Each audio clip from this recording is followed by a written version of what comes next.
नमस्कार दोस्तों, बहुत बहुत स्वागत है सरकारी परीक्षा के इस YouTube चैनल पर आपका।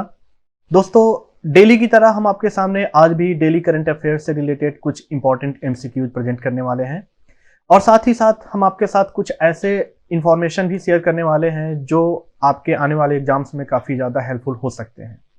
दोस्तों, आप जिस एग्जाम की तैयारी कर रहे हैं उसमें डेली करंट अफेयर्स एक बहुत ही अहम भूमिका निभाता है। तो उसी डेली करंट अफेयर्स से ही हम लोग एनालिसिस करके कुछ ऐसे क्वेश्चन को प्रिपेयर करते हैं जो आपके आने वाले एग्जाम्स में वो सीधे पूछे जा सकते हैं, या जो हम यहाँ पे इंफॉर्मेशन शेयर करते हैं उससे भी आप मार्क्स गेन कर सकते हैं। तो दोस्तों, वीडियो को लास्ट तक देखें और कोशिश जरूर करें कि मैं जो आपको यहाँ पे इंफॉर्मेशन दे रहा हूँ उसकी आप एक शॉर्ट नोट बनाते चले, ताकि आपके जो आने वाले नियरेस्ट एग्जाम्स है उसमें वो क्विक रिवीजन का काम कर सकते हैं। तो दोस्तों, वीडियो को मिस ना करें और लास्ट तक देखें, क्योंकि यहाँ जो आपको इन्फॉर्मेशन प्रोवाइड की जाने वाली है वो आपके आने वाले एग्जाम्स में काफी ज्यादा वो इंपॉर्टेंट होने वाले हैं। तो वीडियो को आगे बढ़ाते हैं और देखते हैं हमारे आज के कुछ डेली करंट अफेयर से related important MCQs। So our first question is, what is the theme of National Commission for Women's 30th Foundation Day program?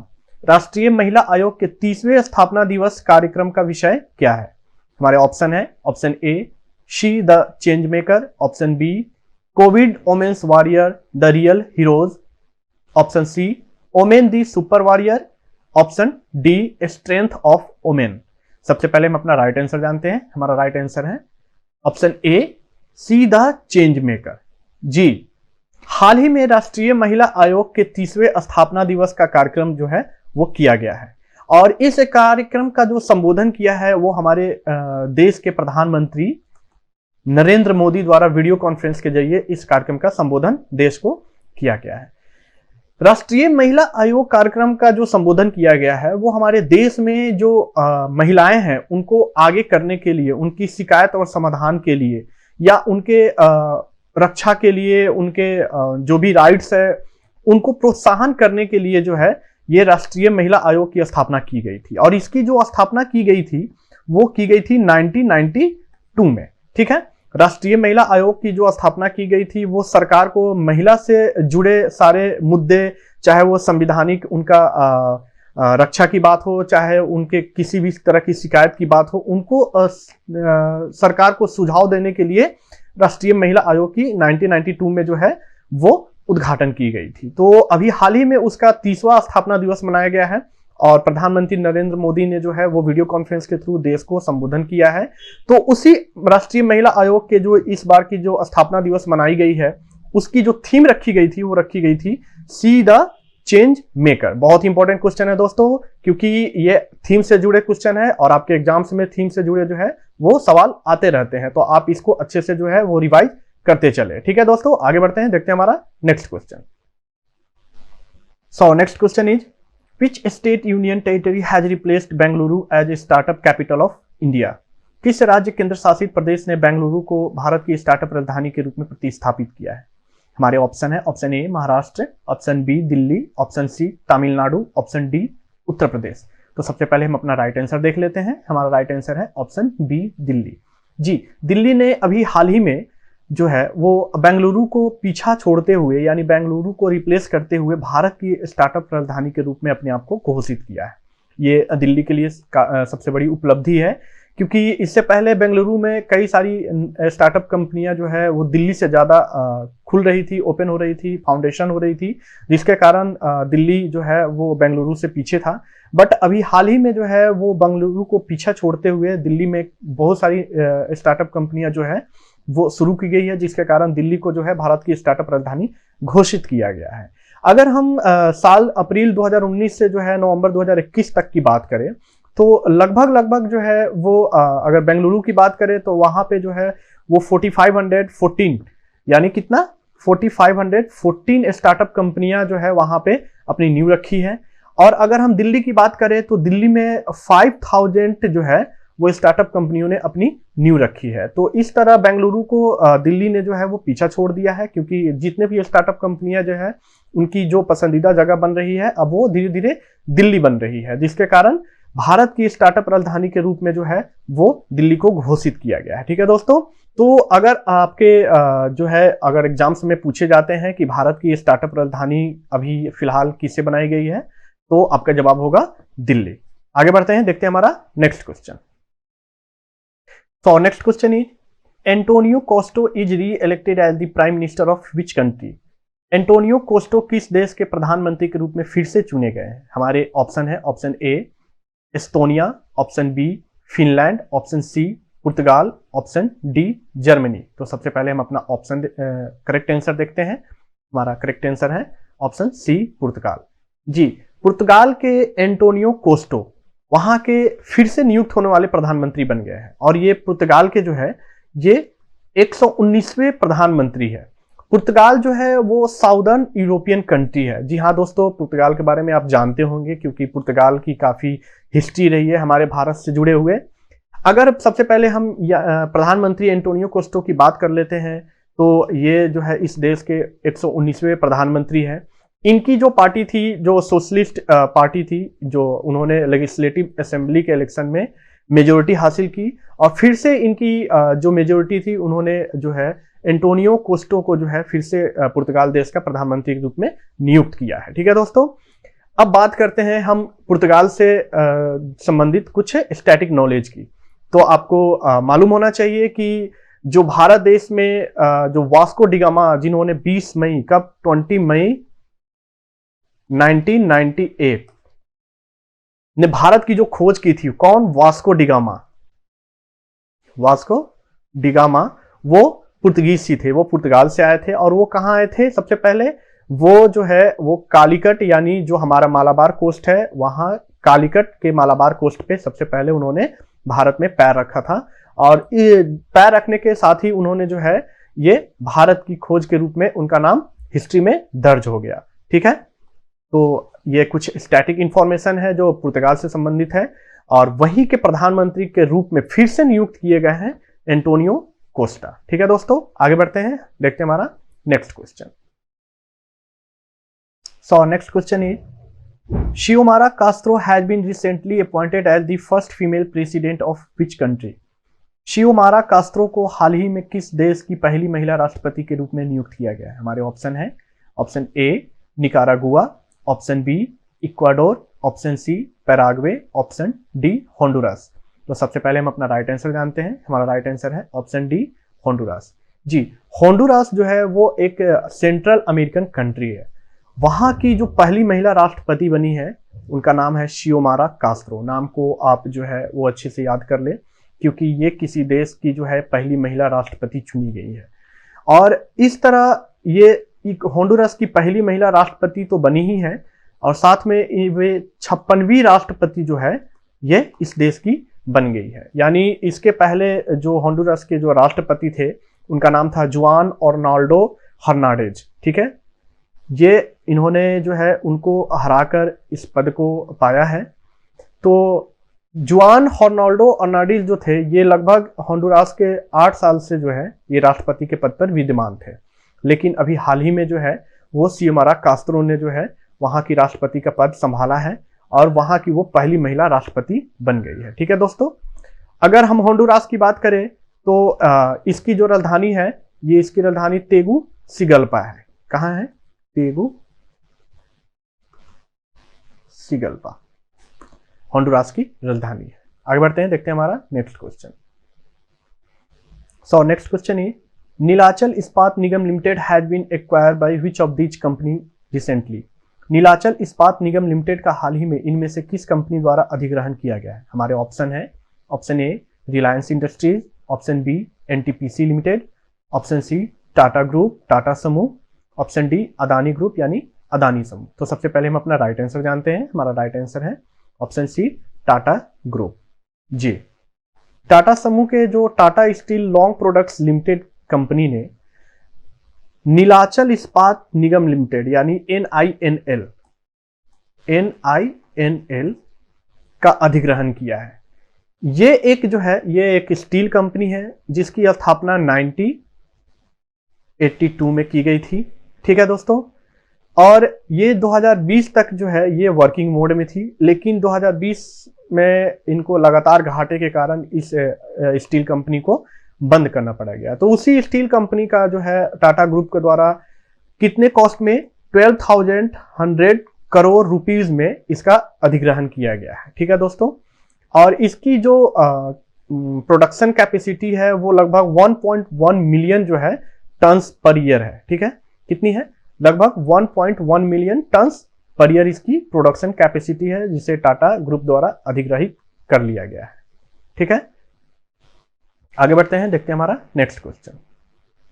तो next question is which of the following player has been awarded with the world games athlete of the year award for 2021?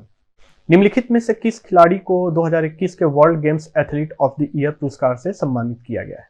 हमारे option है, option A Sunil Chhetri, option B PR Sreejesh, option C Taylor Cummings, option D Savita Punia. तो सबसे पहले दोस्तों हम अपना right answer जानते हैं, और हमारा राइट आंसर है ऑप्शन बी PR श्रीजेश। जी, PR श्रीजेश जो कि भारतीय हॉकी पुरुष हॉकी टीम के जो है ये गोलकीपर है। PR श्रीजेश का नाम आप सबको याद होगा, क्योंकि ओलंपिक्स में अभी हाल ही में जो टोक्यो ओलंपिक्स हुआ था उसमें इन्होंने जो है कई सारे गोल को जो है इन्होंने बचाया था, और इस तरह भारतीय हॉकी टीम जो है टोक्यो ओलंपिक्स में जो है वो ब्रोंज मेडल हासिल की है। तो उसी भारतीय हॉकी टीम के गोलकीपर PR श्रीजेश को अभी हाल ही में world games athlete of the year 2021 का खिताब से नवाजा गया है। दोस्तों ये इस खिताब को पाने वाले पहले भारतीय नहीं है, क्योंकि इससे पहले जो है वो इन वोमेन्स हॉकी टीम की जो कप्तान रानी रामपाल को साल 2019 में इस खिताब से नवाजा जा चुका है। तो इस तरह PR श्रीजेश इस खिताब को पाने वाले दूसरे भारतीय हैं और पहले पुरुष जो है ये खिलाड़ी बन गए हैं। ठीक है दोस्तों, तो आगे बढ़ते हैं और देखते हैं हमारा नेक्स्ट क्वेश्चन।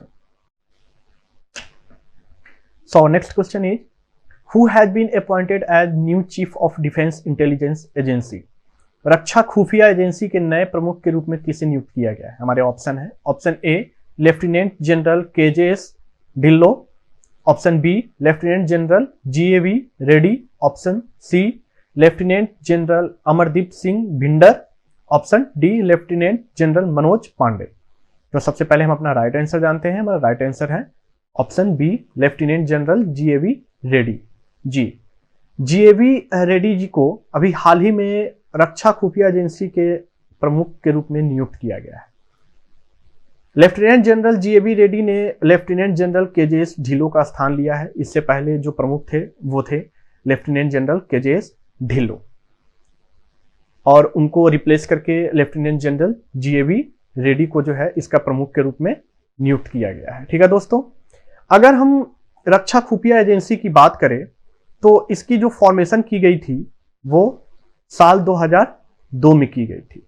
ठीक है दोस्तों, और इसके जो फर्स्ट जो डायरेक्टर जनरल थे, ठीक है, वो लेफ्टिनेंट जनरल कमल दवार थे।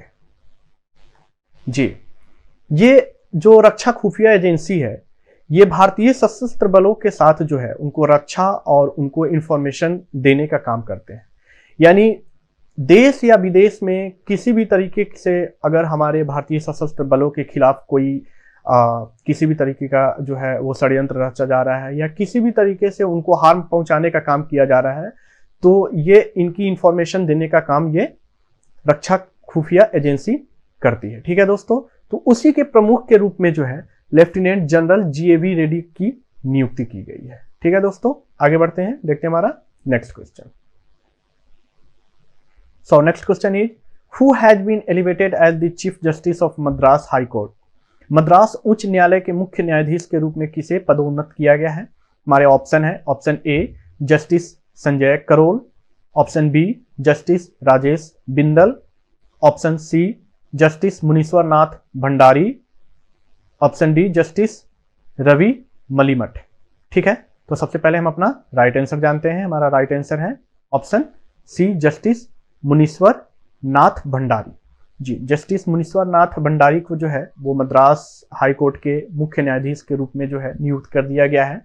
इसकी पुष्टि सुप्रीम कोर्ट कॉलेजियम ने कर दी है, क्योंकि इससे पहले justice Munishwar Nath Bhandari Madras high court के एक्टिंग चीफ जस्टिस के रूप में जो है ये वहां पे वर्क कर रहे थे। ठीक है, तो हाल ही में मुनीश्वर नाथ भंडारी को एक्टिंग चीफ जस्टिस से प्रोमोट करके मद्रास हाई कोर्ट के चीफ जस्टिस के रूप में जो है वो नियुक्त किया गया है, और इसकी जो नियुक्ति की गई है वो सुप्रीम कोर्ट के कॉलेजियम के द्वारा की गई है। ठीक है दोस्तों, आगे बढ़ते हैं, देखते हैं हमारा नेक्स्ट क्वेश्चन।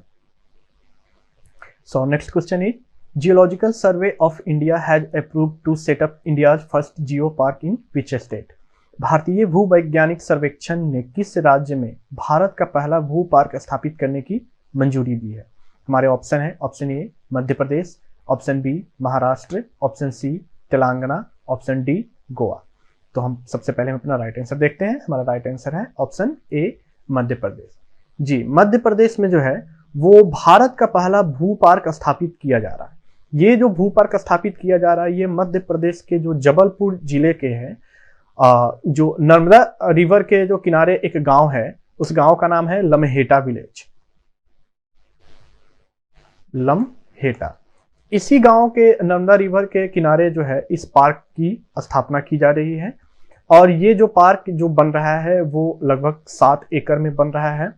अगर हम भू पार्क यानी जो है जियो पार्क की बात करें तो जियो पार्क यानी एक ऐसा जो है क्षेत्र होता है जहां पे भूवैज्ञानिक जो विरासत के संरक्षण और उनके उपयोग को बढ़ावा देने का काम किया जाता है, और वहां के जो रहने वाले जो लोग होते हैं उनकी आर्थिक स्थिति को भी सुधारने का ये काम करता है। ठीक है दोस्तों, ये वही जगह है मध्य प्रदेश का लम्हेटा जहां पे कुछ सालों पहले जो है ये डायनासोर का जो फॉजी फ्यूल्स की भी खोज की गई थी।